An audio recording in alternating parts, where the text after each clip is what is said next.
यह वीडियो सार्वजनिक समाचार रिपोर्टों और आधिकारिक बयानों पर आधारित एक डॉक्यूमेंट्री प्रस्तुति है।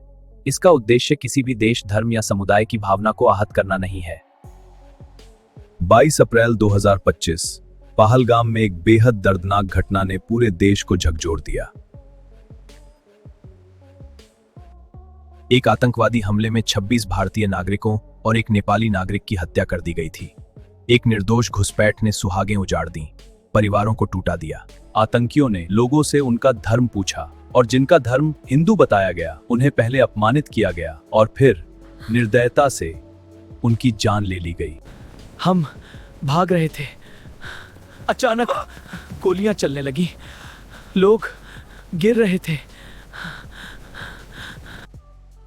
यह हमला केवल आतंक का प्रतीक नहीं था, यह मानवता पर एक सीधा वार था। देश भर में गुस्सा उबाल की तरह उभरा। राजनीति, मीडिया, जनता, हर तरफ एक ही सवाल था। भारत सरकार ने स्पष्ट किया कि इसका जवाब सीमित और विश्वसनीय होगा, न कि अव्यवस्थित प्रतिशोध। पंजाब, जम्मू कश्मीर और पीओके में आतंकवादी नेटवर्क के खिलाफ बड़े स्तर पर खुफिया इनपुट एकत्र किया गया। लश्कर-ए-तैयबा और जैश-ए-मोहम्मद से जुड़े 9 लक्ष्य चिन्हित किए गए और इसी सूची के आधार पर तैयार की गई एक गंभीर रणनीति, जिसे नाम दिया गया ऑपरेशन सिंदूर। SKLP मिसाइलों और AASM हैमर बमों से लैस सटीक हमले उन 9 आतंकी ठिकानों की ओर बढ़े। पीओके, बहावलपुर, कोटली, मुजफ्फराबाद। 6 और 7 मई 2025 की रात, जब अधिकांश देश नींद में था, भारतीय वायुसेना ने अपने राफेल जेट्स मिशन के लिए लॉन्च किए। भारत सरकार ने स्पष्ट किया कि इन हमलों का मकसद सिर्फ आतंकवादी ढांचों को ध्वस्त करना था, न कि सैनिक ठिकानों या नागरिक इलाकों को निशाना बनाना।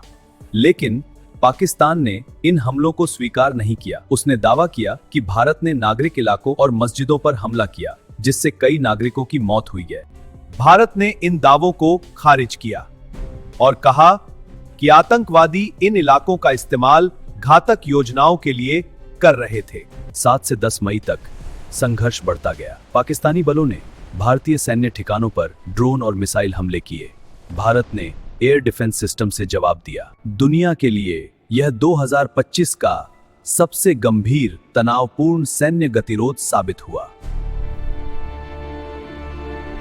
संघर्ष के बीच कई देशों ने, अमेरिका के तत्कालीन राष्ट्रपति डोनाल्ड ट्रंप ने कहा कि उन्होंने युद्ध को रोकने में भूमिका निभाई। हालांकि भारत ने जोर देकर कहा कि संघर्ष विराम केवल द्विपक्षीय समझ से हुआ, किसी बाहरी दबाव से नहीं। 10 मई 2025 को संघर्ष विराम हुआ। प्रभावित इलाकों में पुनर्निर्माण शुरू हुआ। ऑपरेशन सिंदूर कोई नहीं, एक नाम नहीं, ये आतंकवाद के खिलाफ भारत की रणनीति और सिद्धांत का प्रतीक है।